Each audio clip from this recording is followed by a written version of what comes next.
Like every day I'd wake up and be like, this is day one, we're gonna not drink today. And for 365 days, it was day one. And in that moment, I thought God was real because I screamed at him to take me. Take me, take me, take me, take me. And it was silence. And then I whispered, if you're not gonna take me, I need you to help me. Finally, I let go and I surrender and I say, okay, take me, please, all of me. And everything in me just on tenses at once. And it was like, he sucked it. Everything, all the pain, worry, fear, guilt, shame, uncomfort, insecurities, everything, he just took it. I want everybody to have what I have. Like, it's really beautiful. Like, this is the way I have purpose. And I always felt so lost in the world. I didn't feel like I fit in or belonged, and I didn't understand while I was here, and now I feel like I have true purpose in the world. I'm supposed to be here. He wants me here. And one day I'm going to get to go to heaven and I'm going to see all my family. And like, I truly believe that.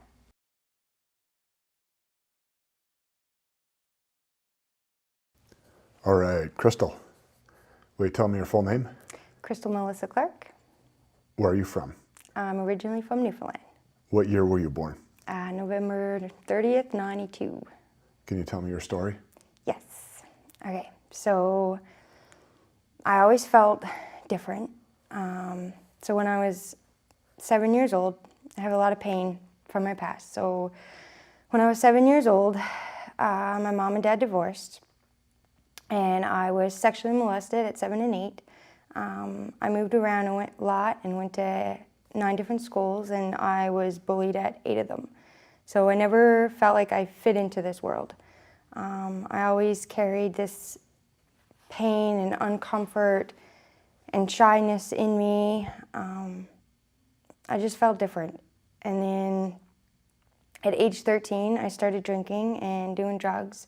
And while everybody else was doing it to have fun, I was doing it to numb my pain. Mm-hmm. And I did that for years. And then I moved here because I had a drug problem. But I continued to drink, and I did drugs for a little bit. But yeah, I drank, and so at 25, I wanted a different way. I thought there had to be some other way than I was living, and the pain was no longer being numbed. And I was in a 10-year, or in a relationship for a long time, and we were fighting a lot. And I was a terrible partner. It was like I was somebody else. I wasn't my true self, the things I'd done. And then, so I tried to get sober on my own for a year. And the more I tried, the worse that I got. And I felt like a zombie by the end of it. I couldn't barely walk or concentrate or get through the day without drinking or thinking about drinking. How much would you drink in a given day? At least 15 beer a day. 15 beer a day? Yeah. Wow. At least. Yeah. And I did that for a nice few years. And how much do you weigh about? Now, yeah, I weigh like 120. How much did you weigh then? When I got sober, I was 82 pounds. Wow. So I was death. There was darkness in my eyes, dark circles around my eyes. It was bad. Yeah. It was really bad. And so I tried on my own to quit, and I couldn't do it. I felt like I was going insane, and then like I stopped praying.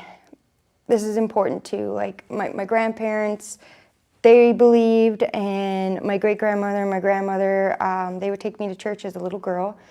And I stopped praying at age 10 when my mom was getting beat and stuff like that. Like I just didn't think there was a God if there was that much pain that I was hiding. And then at age 10, the same year I stopped praying, was my first suicide attempt.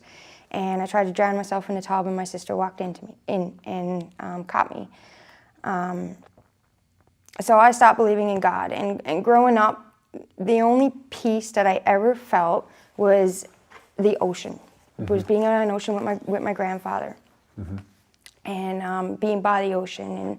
And I'd often ponder, like, if God was real, and I would hope and think there has to be something bigger out there. And, you know, so I was kind of open to it, but I didn't really believe. And I just carried so much pain and discomfort. Like, I suffered, and I was just 7 years old when it started to hurt. And but that was the only little bit of peace that I ever had, was the ocean and being with my grandfather in a boat. Okay. And then, so back in 2016, I actually moved back home, and my grandfather tried to get me to get sober. He was a recovering alcoholic. Him and, like, my mom's mom and my mom's dad, they were both alcoholics, and they were sober before I was born. But he tried to get me sober. And the last conversation that we had, he spoke to me as clear as day. And growing up, I could never really understand my grandfather. He mumbled a lot, and so we would pick words and hope to make a sentence. But that day, he spoke as clear as a whistle to me, and he said, "My darling, not a lot of people are going to understand what you're going through. Your mom will never understand it, your dad will never understand it, but I understand it." And he said, "When you go back to Alberta, I want you to go get help." He said, "There's people out there that's going to help you." And he said, "I want you to ask God for help, and he'll help you like he helped me." Wow. And that, he said it exactly word for word, just like that. And I could still remember the look in his eyes. I could see his eyes in my mind, looking at me. And he was serious, like so dead serious. And I moved back to Alberta the next day, and he passed away. I think it was like 3 months after that.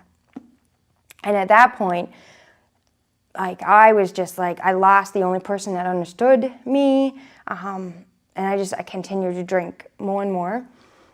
And then, like I said, 2018, so 2 years later, I wanted to really, it was first, I just wanted to ease off drinking, right? And the more I tried, the worse it got.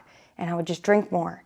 And then after a year of complete torture, like, every day I'd wake up and be like, this is day one, we're gonna not drink today. And for 365 days, it was day one. And I just couldn't get it. And in February 2019, I was on my way to commit suicide, and I fell in a snowbank. And in that moment, I thought God was real, because I screamed at him to take me. Take me, take me, take me, take me. And it was silence. And then I whispered, "If you're not gonna take me, I need you to help me." And then 2 weeks later, I got sober. And I went to my doctor, and the next day I booked a doctor's appointment. And from the doctor's appointment that I booked to the 2 weeks later, I just drank, because I didn't know how not to drink. It was complete torture every day not to drink. My insides were screaming at me. And then I went to my doctor. My last drunk was on a Monday. I had 8 double shots of vodka, and it was either 5 or 6 beer. Slept for 16 hours, cried the whole next day, went to the doctor and told him, like, I think I had, for the first time I said out loud, "I think I have a drinking problem. I don't know how to stop." And he sent me to the Aberdeen Center that allowed me to talk to a counselor. And I just spilled out my whole story of everything that happened to me for the first time. And then she wanted to send me to detox the next day. And she told me that if I showed up drunk, they might not take me. So I just cried that whole night, but I wanted a different life. Like, I was 82 pounds. I felt like death. And part of me did want to die. Like, I didn't want to feel the way I was feeling. But I wanted something different. There had to be more than life than the pain that I felt my whole life. And so I went to detox, and the first 5 days was absolutely brutal. I wanted to kill myself. And then I started going to AA, and that gave me a little bit of hope. And people were sharing their story, and it was similar to my story. And then we started talking about God, and a God to our own understanding. And then it was like I was given these signs, and like a month after I got sober, I almost relapsed, and I was on my way to the store, and I said, God, Pop, if you're up there, if you're real, like I need you to help me, I'm ready to relapse. And I go to the regular store first to get milk, and I walk in, and it's the lunch lady from Detox, and she's just like, oh, Crystal, are you still sober and doing good? And it like freaked me out. And I walked out, and I'm just like, okay, I heard you. And I walked home. But I still didn't believe that God was real. Like I just didn't 100% believe. Like I wanted to believe, but I didn't 100% believe. But I felt like my higher power that we talk about in AA, higher power and God to our understanding, I thought that maybe it was my grandfather, and somehow his spirit was leading me. And then at 9 months sober, I found out that he got sober because he fell in a ditch in a snowbank, screaming at the sky for God to help him. Wow. And like, that blew my mind. And just like, little things like that were just blowing my mind, right? And in 3.5 years in my sobriety now, I started feeling happy, and like I've never felt that, like in peace.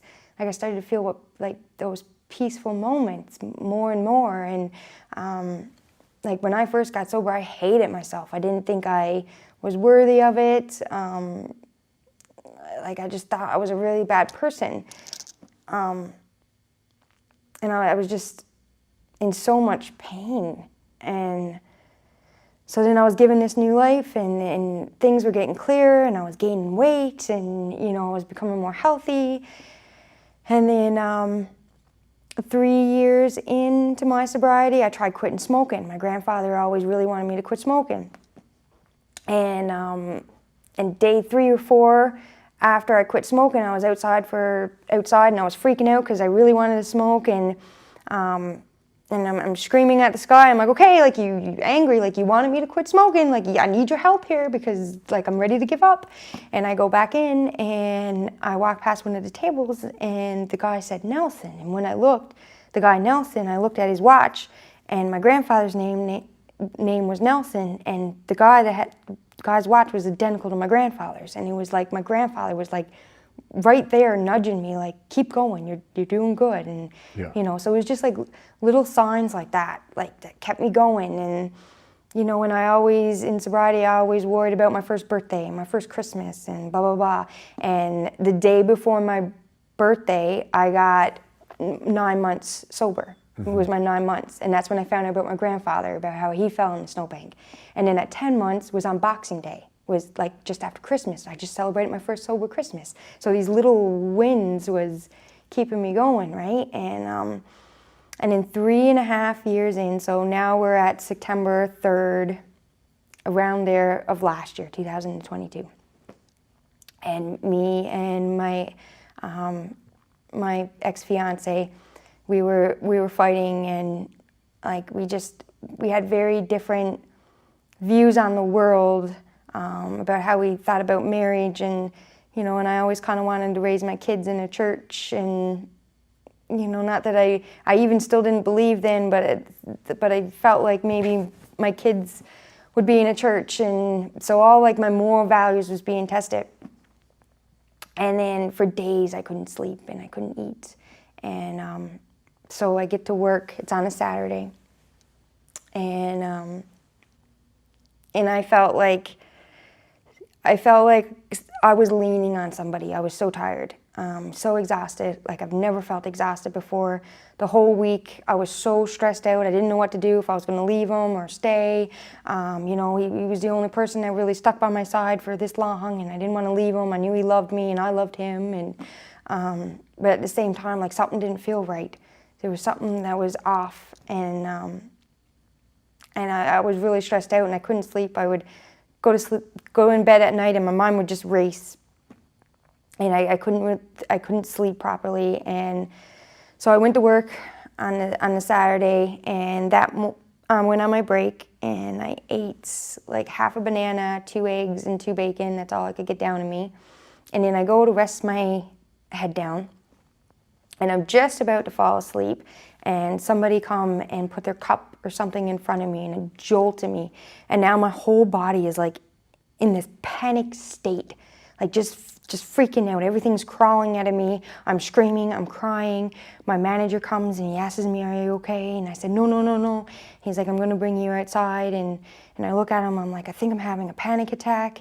And inside I'm just like, "Okay, just get outside and you're gonna ground yourself. You're just gonna breathe and you're gonna be okay." And I get outside and I take out this big, deep breath air. And as I exhale, my whole body collapsed.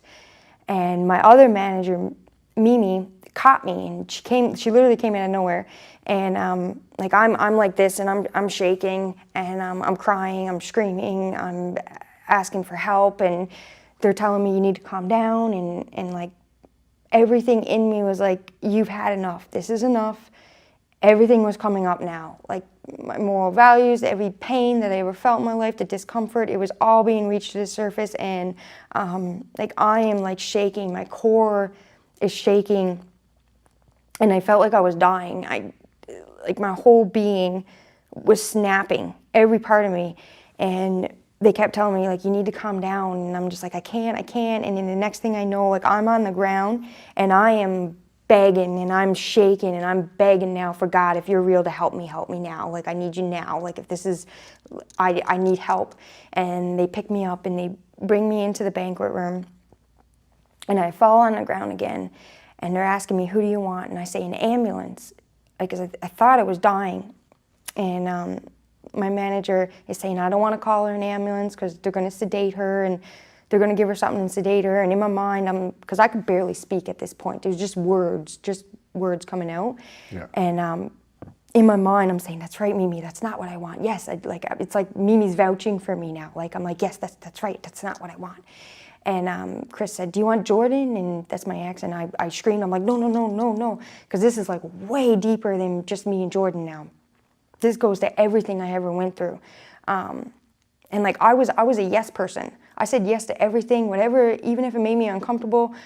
I was a people pleaser. I just let people do whatever they want to me, like touch me, make me uncomfortable, whatever people wanted, I did. And this was all coming up. Like everything I ever felt, every negative emotion, the fear, the lostness I felt in my life, everything. And then they're asking me, "Who do you want me to call? And who do you want?" And I said, "I want my mom." And then inside, because I can't speak, I said, "I want my dad, I want my sister, and my sponsor, like my AA sponsor." And then I said, and everybody's gone. Like they're in Newfoundland, my stepdad's working away, my dad's there, my sister's home, my mom, and my sponsor's out of town for the weekend. And I said, "No one is here." And then I heard him. And he said, "I am here. You just need me." It was like a soft, calm voice. Just said, "I am here. You just need me." And it freaked me out. And I said, "Mimi, I need you to pray. Pray, pray, pray, pray." I just said, "Pray, pray, pray, pray, pray." And she put on this prayer in the background. And like a YouTube prayer in the background, and then she begins praying in her language. And I didn't know what she was saying, but it's like I knew exactly what she was doing. Like she was getting me to open my heart to Jesus, and I felt that because I'm like fighting him, right? And like there's just pain just trying to rip from my body, and it's like everything in me is torture. And she's praying, and like I could feel the prayer like comforting me in some way. And then I heard him again, and he said, "You need to let go, child. You need to surrender.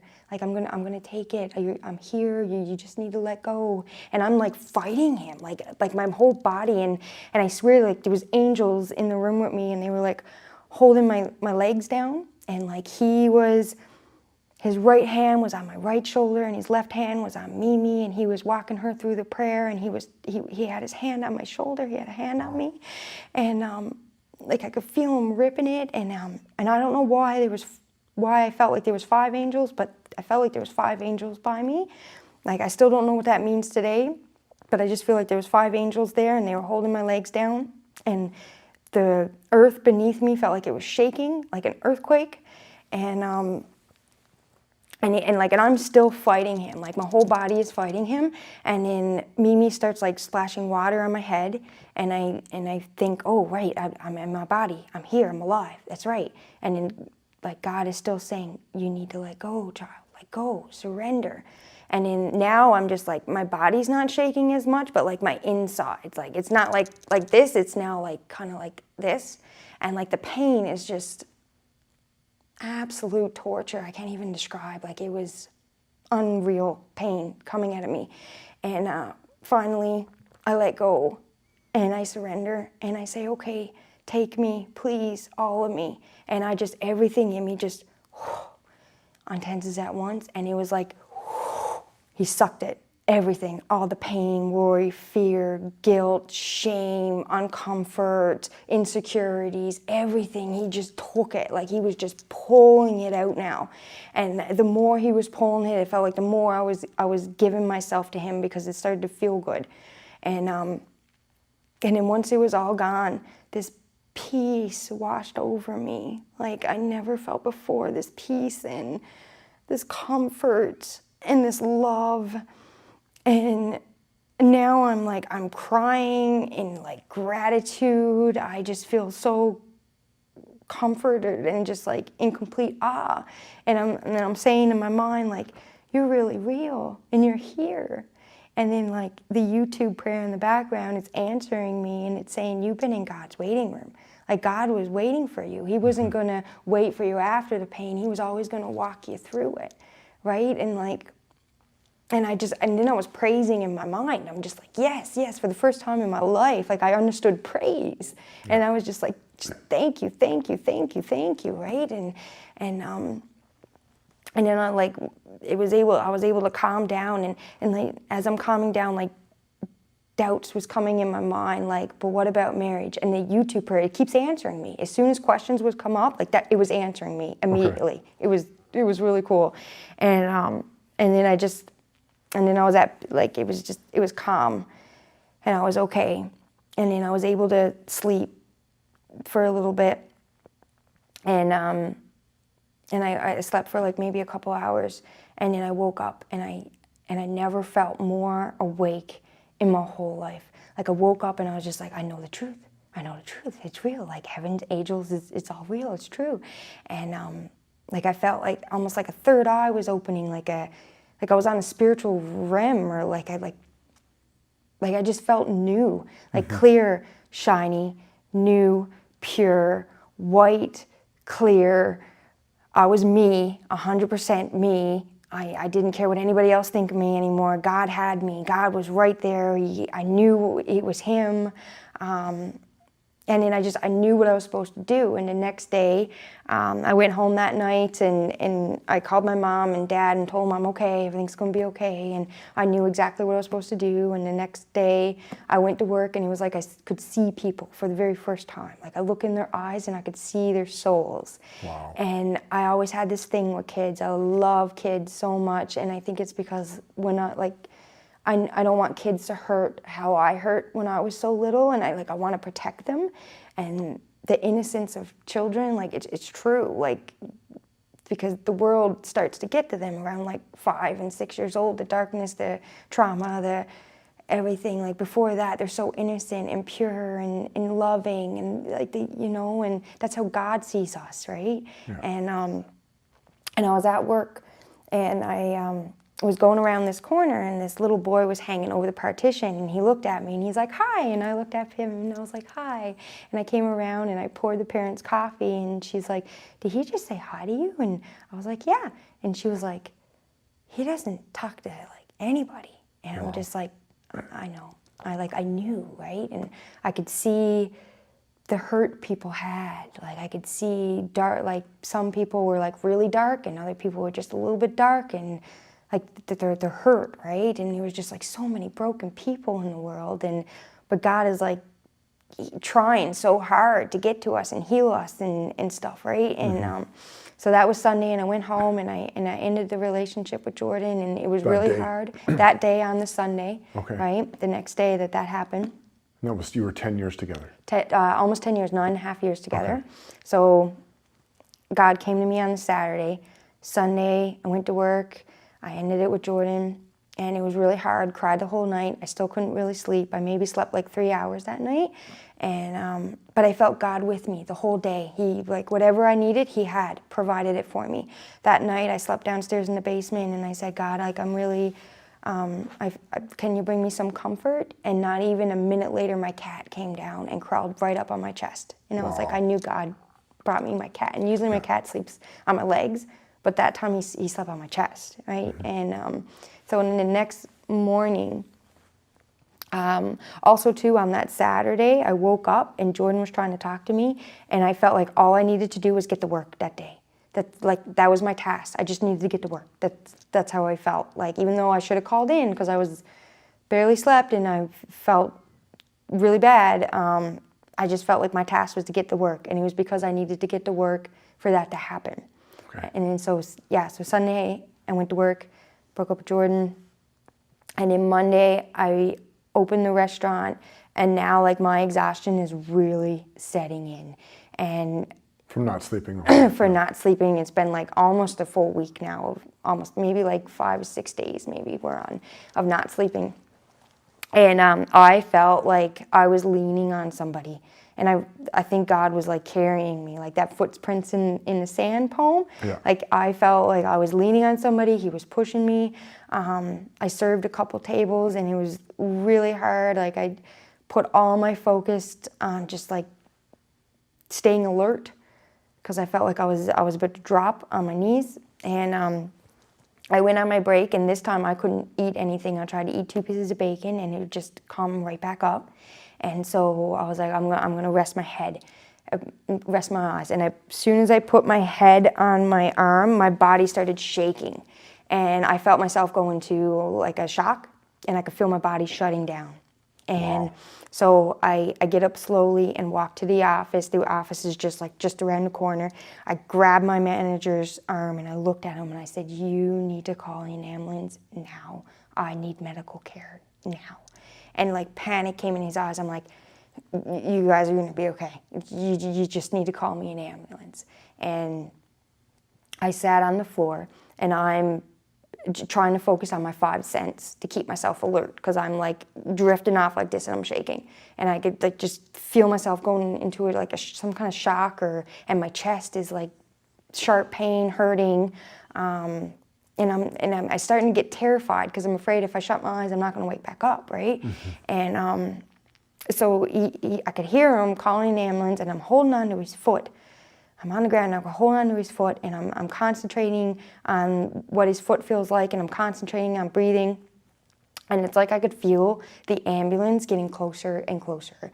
And like I looked up at him and I was like, you're going to be here any minute. And I said that 5 times, and they were there. And they came in, and I jolted up, and I grabbed the guy's arms or his shoulders, and I said, my body is shutting down. I haven't ate or slept barely in a week. I need help now. And they were like, are you on any drugs? Because like I look like I'm crazy, right? And I'm like, no, I'm not. Like I'm not on any drugs. Like I'm sleep deprived. I need your help, right? And they're carrying me out, and I'm like, he's here. And they're like, who's here? And I said, God's here. And they looked at me funny, and I put my head down. And I'm like, oh, Crystal, that's only for you to know that. They're not supposed to know that, right?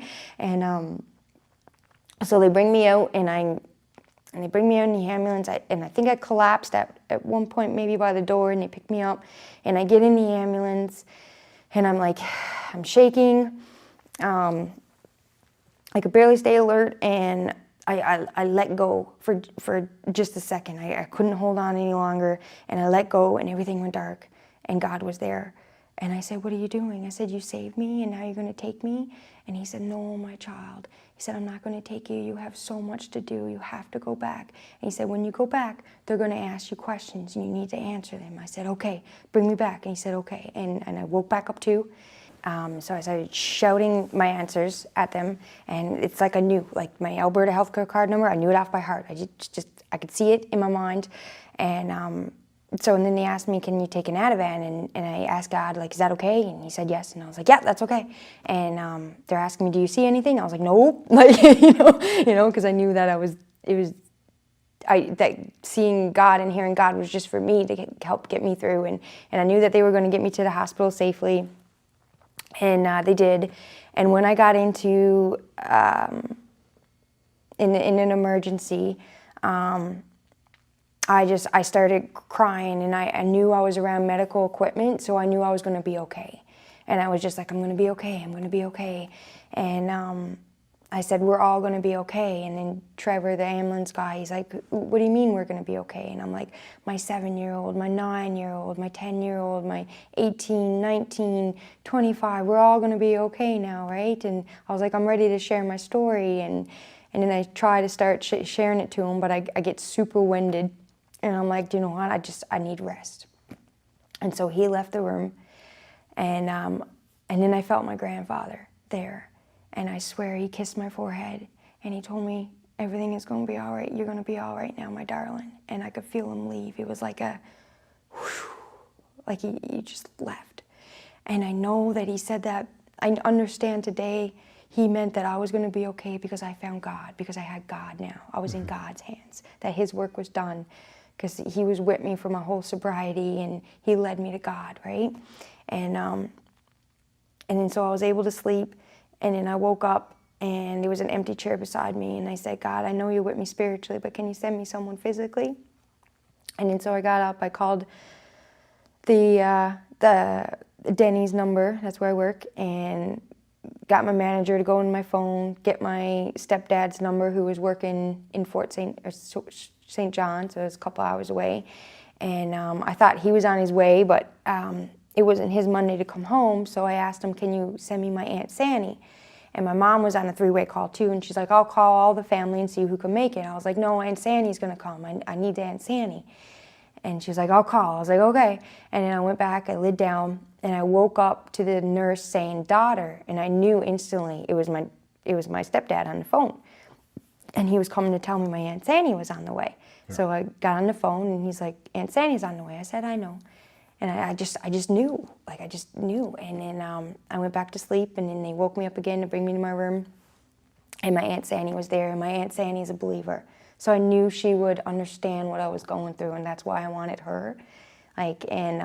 So I stayed in the hospital for like 5 days and whatnot. And, and of course they brought me to the mental health ward, and I was like, I'm not crazy, but I was sleep deprived and I needed sleep, right? So they had to give me sleeping pills to make me sleep and all that, and I needed rest and stuff, right? So that's why they kept me there, and then and then God's been with me ever since. Like my faith is just so strong, and like I moved out on my own, and I started read, like I've never read the Bible until this year, and I started reading the Bible, and it all adds up. Like it says about how the angels came and opened the tomb for Jesus, and it was an earthquake. Like that's what it was. It was an earthquake. God, and there was like another verse about God's rigorous right hand. Like it was his right hand on me, this peace that washed over me, like just the touch of him healed me. Like it all just adds up. Like it's just incredible. And so yeah, when I moved in, I wrote scriptures on my mirror and stuff like that. And there was 2 months that I went through this I was depressed, I was lonely, but I knew God was real, and that was my light. Even though there was so much darkness, I felt darkness, I knew God was my light, and I just needed to stay focused on him. And he would get me out of bed in the morning. I would turn over and I would read what was on my mirror, and that would help me get up out of bed. It was like he helped me put that on my mirror to get me up, and like there's just so much. And like as I'm reading the Bible, it just all adds up. Like everything that happened to me, like it's like it's in the Bible. Like it's like I know this before I even read it. And I carried this Bible around with me for 13 years before I even opened it. Something in me always told me to keep this Bible, and like I was always meant to open it. Like I never believed, and like I am a true believer. Like he was really there. Like he's real, and he's love, and like we don't always understand what he's doing. He's so powerful.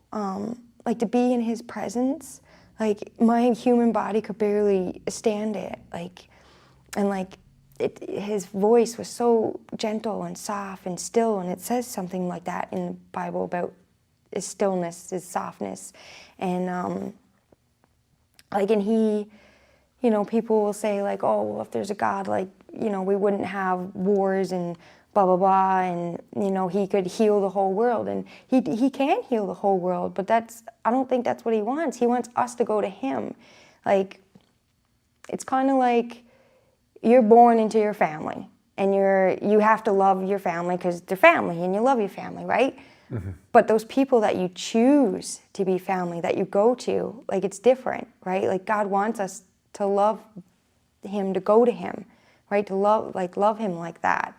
Like, he is like everything to me. Like, and he just wants us to be kind and loving to each other. And I feel so different. Like, I have this calmness to me and this peace and this love. Like, nobody loves me like he loves me. Like, and nobody gives me peace like he gives me peace. Like, I just feel so different. Like, but me, I feel like me, and like, I was never meant to fit in the world. Like, I was always meant to stand with God. Like, this was always going to be the path for me. And my mom, she had a miscarriage before me and a miscarriage after me, and they told her if she tried again that she probably wouldn't survive. And I always wondered, why me? Why did I get picked out of those three? And now I believe, like, God chose me because he knew that I was going to survive it all. And I was going to go to him and be his child and share it with the world. And I don't care what anybody thinks of me. Like, I have God. Like, I don't, not that I don't need anybody else. Like, I have him. Like, he protects me and supports me. And like, before, like, I used to worry about money and the things I had, and none of that matters to me as long as I got enough to get me through and enough to give. Like, I don't look at the world stuff anymore. Like, I just look for him, and I just have so much peace in him, and like, I just feel healed. Wow. Yeah, it's really beautiful, and I want the whole world. I wish the whole world could have it, what I have, and to be in his presence. Like, you know, like, it's just so beautiful. Like, we don't have to hurt. We could love each other and protect each other, and I don't know, like, I just feel really different, and I love the world. I've always loved the world. I've always loved people. Even though I hurt so much, I still cared about people so much because I never wanted them to hurt like I hurt, you know, and now I love them even more. And now I just want to give even more kindness and love to the world. Yeah. And make them feel accepted and be able to show their true self and their true form. Because I feel like I'm 100% crystal now. Yeah. Like, before, I felt like I was down in there and there was darkness and all this stuff buried on top. But now I feel like this is me. This is me, and I'm not afraid to show who I am. And, you know, because God loves me for me. Like, Amen. yeah. Do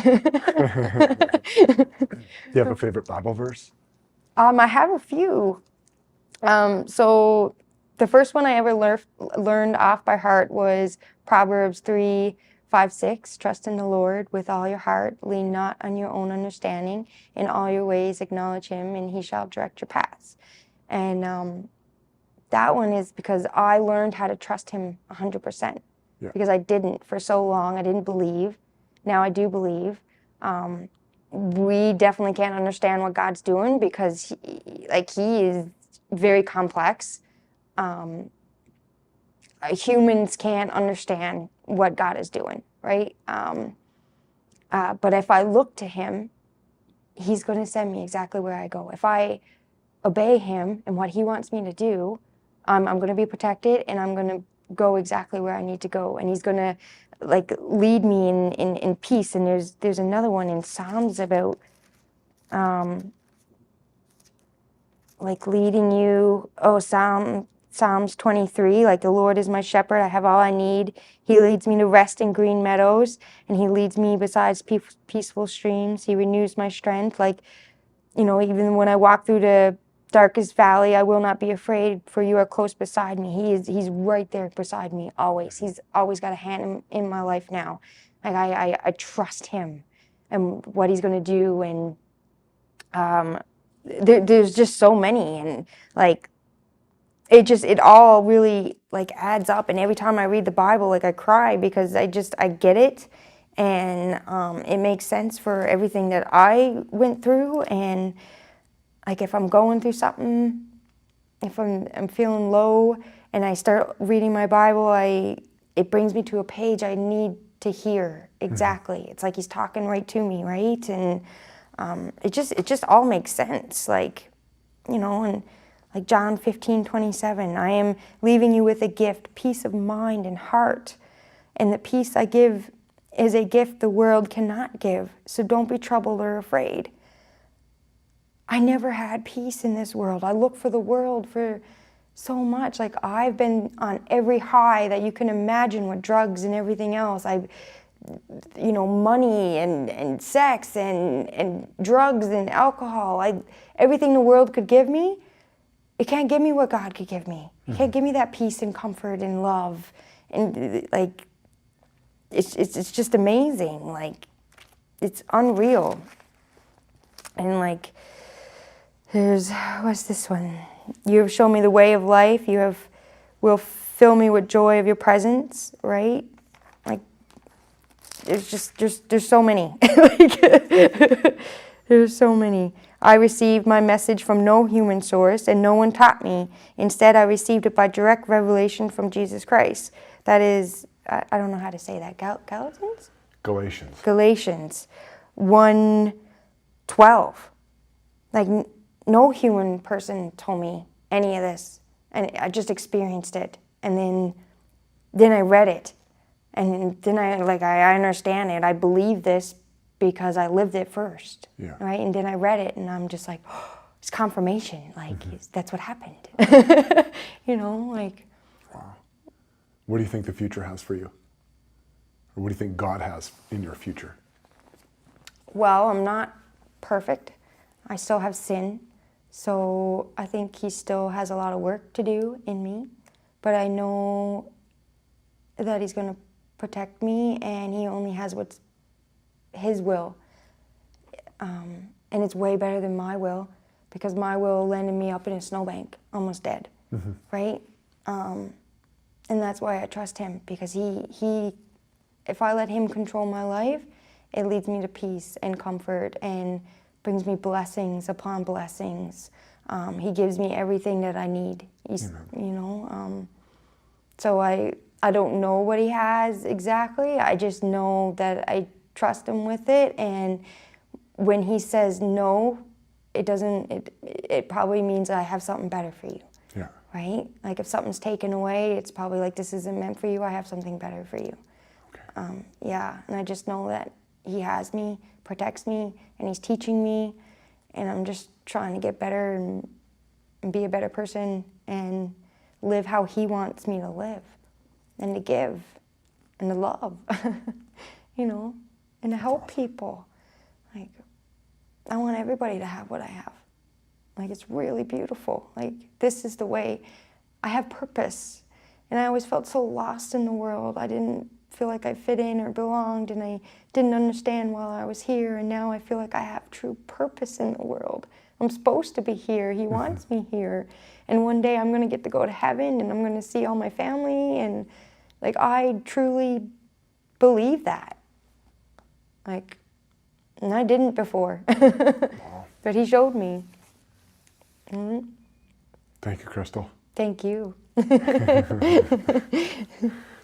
an interview. That's good. I can't wait to see it.